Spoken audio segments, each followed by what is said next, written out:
Karigumba India ki Maikaidigi, Pahalgram ki attack aduki revenge lawribani haiduna Pakistan attack chataba targadi, Bangladesh ki Maikaidigi entire Northeast India asibu lawshin gadabani haibu wafam. Nakalamu rumdana Kashmiri oina Pahalgram da thokiba terror attack adu numitara ni lankre hapta ani fazilakadore ngasi fawbada India government ki Maikaidigi khongthang kaya ama lawkatkre aduga maru oina phongdokiba thawdo adu da chenariba terrorist amasung makoyi maningda lepliba Samsam Hairiga Pakistan Hairiba country Asibuni India ki Maiki Hintawribasi. Pakistan Hairiba country Sigi Matakta India Karigumba military oiba operation ama Chatagani Haiduna Yamna Kana Mui Yama ki Maiki Ngairi. Attack Chatagadabani military oiba Excel Lokat Katabani Haiba Yamna Kanba demands social media the Punin Ninduna Si Fawbi oina de lady. Pakistan Hairiba country Sigi Maiki Susin Tarang left their border sil Tokibaga Loinana. Artillery gun kayama India ki border oiriba mafamsing asida pusilaktuna paiba hore. Matang asida mamang daso hanjin irang thokraba Pakistan nagi ningtamba country ama semnabagi damaktani haiduna Balos hairiba region asigi leiriba Balochistan Liberation Army ki maikedi ki chathariba landform asida nahunana amu Pakistani landmi singbu maiti piduna anaubu mafam kayama gasu capture tawba horakli. Khudingmak pu anoba video amada amukka hana taramna ukchari ngasi video sida India amasung Pakistan gi oina Pahalgram gi incident adu thokraba matungda nauna lakliba tension amasung masige mari lenaba atopa manak nakpada lairiba developments gi matangda amuk punna ming tabinasi maru oina hauzik India amasung Pakistan gi oina leirakliba tension asina maram oiduna karigumba large scale war ama thokpa taragadi Manipuri yawna northeast region asida oirakpa yaba maram adasu haipet khanasi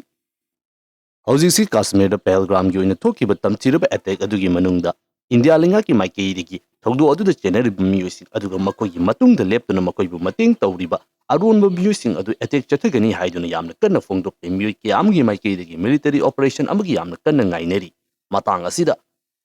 hausi leiriba linga ki maikeidigi military singda tawningba tawba yabagi free hand pire haibagi wafam kaya singa si phongdoktuna hausi India ki Prime Minister oiriba Narendra Modi amasung India ki oina leiriba Defense Minister yauna makal makha kaya ki oiba army amasung leiriba security personnel singi maru oiba miyoy singa yamna high level meeting sing pangthokre haiduna video footage sing puthokuna news channel sing asida headline oihanduna hanjin pau kaya ama phongdokli marak sida anoba derama khakta ikui dringaida Punjab ki border da deploy tawduna leiba India ki BSF personnel ama Pakistan on the Lanshil Lubaki Pakistani army sing of Fazinduna Tamkibagi Oiba, Hausi Fawa Makogi custody the Lakibagi Oiba Todo Amal Lake Rabagi Matung Asida. Hausi India Amasung Pakistan gi oina leirakliba tension asida India dagi lakado riba khutong thiba asibu thengna bagi damak teni haiduna langi damak te sem sari badi haiduna Pakistan gi maike digi Rajasthan gi oiba India ga ngamkhai oidiba mafam sing asida kholai ke ama paisillingai ki tanza asida Rajasthan gi India amasung Pakistan gi ngamkhai oidiba mafam amakhakta Pakistani ngamkai ngangnabagi damakta border gi oina security force Pakistani ranger amakhak international boundary yamna nakna sansilai India gi territory rom sansilai haiduna Indian army singi maike digi hauji asi fazinduna thamkre matam kharagi mamangda India gi maike digi Pakistan gi ngamkai da lanselluba India gi BSF personnel ama fakiba adu hauji fawbugi oi thadoktana adumak lairibani maramaduna India gi maike digi hauji nahungna fariba Pakistani ranger asiga makoi ani exchange saunabagi oiba wafamda lakadra haibagi oiba wafang asi yamna kanna fogdoknari nakalamuromda numitarani henjilaklaba hapta ani farakadawrubagi India amasung Pakistan gi oina leiriba tension asida India na karigumba achauba khungthang ama oina military action lakhatkani haiduna ngainaramba miyoising asi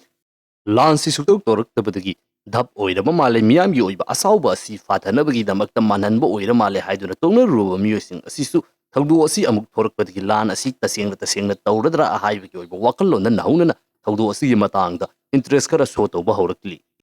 nakalamurumda hojiksi India amasung Pakistan gi oina leiriba tension asida Pakistan gi maikedi international gi oiba platform ke amada chattuna Indiana Indus Water Treaty suspend tawduna Kashmir gi Pahalgram attack adu Pakistan na taisinaduna chathargliba khongthang asi Pakistan gi maikedi gi ek of war ni haina logani haiba wafam sing asi fogdoktuna makoide attack tawgudore haiba wafam asi hanjin platform ke amada chattuna fogdokli nakalamurumda hauji asi India gi maikedi gi matang manaw ngaina lokalakba khongthang singda military exercise tawba asi country ani sigi adumak tawri masigi manungda hauji asi Pakistan gi exclusive economic zone gi yamna nagnaba Arabian Sea de India gi INS Bikran yauna warship ke am changsinduna hauji asi live military drill tawbagi oiba thaba ama yamna kanna sethari masigi matangda national media singi maikedi gi India gi maikei Pakistan da ultimatum ama piduna Arabian Sea da changlak ke haiba taragadi nasa gi on risk changla u haiba wafum fobu fungduk tuna ki hen kre haiba wafum asina muk pungnin nillare. India amasung Pakistan gi oina lakliba conflict asida India gi maikei digi leiriba India gi navy asina Pakistani navy digi hausi fobi oina di superior oina leibanina Pakistan hairiba country asida lakliba pochai khudingma asibu changhandanabagi damakta naval blockade ama tawbagi oiba wafam sing fawba adumak phungdoknaba leiribani maram aduna India gi maikei digi satharkliba khongthang asi naval blockade haunabagi damakta ahanba khongthang ni haidona miyoi kyamagi maikei digi su adamak claim tawnaribani Hauzi India gi maikei digi phungdokhibagi matung ina Pelgram gi oina thokhiba thogdo aduda Pakistan gi maikei digi sponsor tawba terrorist ne haidona Pakistan gi matakta karigumba military operation lokhatkani haibagi oiba thajaba miyoi kyamagi maikei digi hauzi fawba leiri adumak ngainari miyoi kyamagi maikei digi na hauzi India amasung Pakistan gi oina border da ngangkhatnariba amasung matik mayagi oiba nongmai kapnabagi oiba thogdo asi dhamni karisu lanjaw ama thokloi haiba wafum asi adumak phungdoknari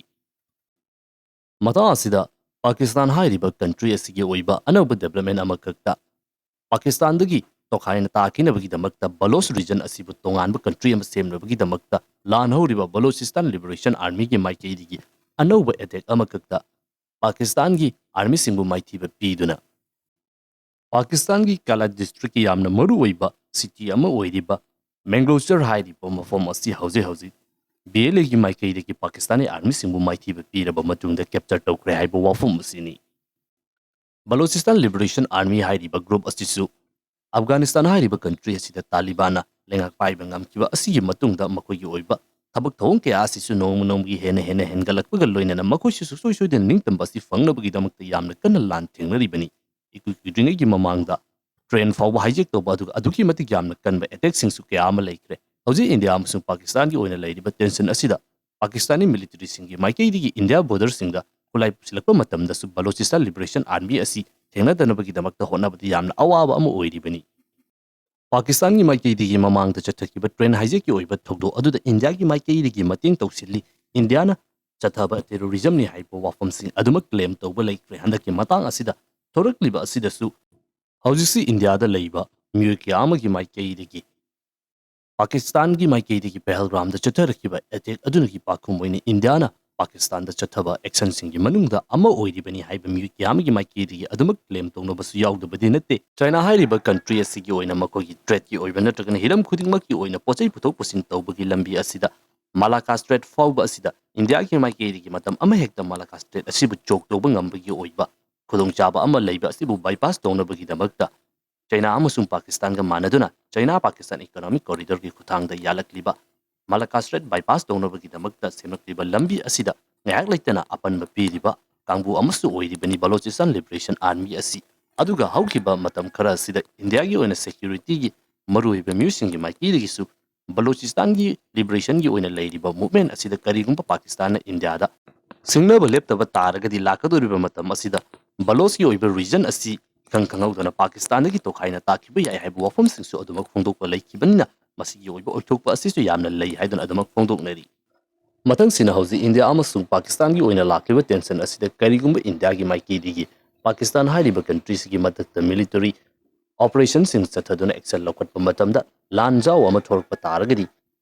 Bangladesh hairiba country asina masigi khudongchaba lawduna India gi oina leiriba entire northeast region asibu Bangladesh na occupy tahougadabani haibagi oiba wafum hairiba wafum asi Bangladesh ki retired major general Alam Fazlur Rahman gi maikei digi phongdokhibani Fazlur Rahman asi mamangda Bangladesh ki military general oiramba khakta natana hauji Bangladesh hairiba country asida yamna chawba protest ama lakraba matungda nauno form tawrakliba Muhammad Yunus ki oina leiriba lenga asagi yamna mari chetpa amasung leiriba Muhammad Yunus ki lenga asigi policy making the influence tawba ngamba maru oiba miyoi amakak oiri maramaduna mahaki maikei digi phungdorakliba wafum asi miyoi ki amagi maikei digi yamna lumna lawnaribani India hairiba country asi karigumba lakadoriba matam asida China ga natragana Pakistan ga lan thokpa taragadi two front war amukta da Pakistan amasung China hairiba country asiga lan thingnagani haibagi oiba akiba sidi adumak laiduna laklibani adubu handaki matang asidi Pakistan amasung China khaktanatana Bangladesh hairiba country asiga yauduna maikei ahumda lan thingnaba yabagi oithokpa aduni leirakliba asi hauzik leiriba fibam asida Pakistan amasung India hairiba country asi lan tholakpa taragadi Bangladesh na India da attack tawrapagi oiba oithokpa asi leibra madu yamna chawna lei maramdi hauji Bangladesh hairiba country asida leiriba Muhammad Yunus ki oiba lenga asi election tawduna lakiba lenga nate lenga asida penadaba kaya ama thoraklibani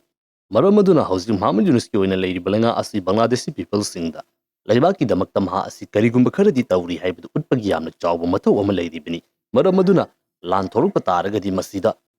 Bangladeshi miyamgi damakta mahangna Indiaga lan thengnari haiba wafum asi oina ulakpagi oithokpa adusu adumak lei karigumba leibak amana mahaki oina leiriba citizen penhanba ngamdraba economy matik sana nutijana maintain tawba ngamdraba chawkhatpagi oiba lamjenda yaurukpa ngamdragadi lan thokanjana miyamgi oiba wakalon asi divert tawbagi oiba chanabi si hanjin aikoina adumak global conflict kaya amada thengladuna lakre Mainland India amasung entire Northeast India ka samnariba chicken neck corridor haina khangnariba Siliguri corridor asigi manakna ko mafam singda Bangladeshi army singi maiki digi base na singba sana bagi damak to hona ba ikoina hanjin ta aduna lakre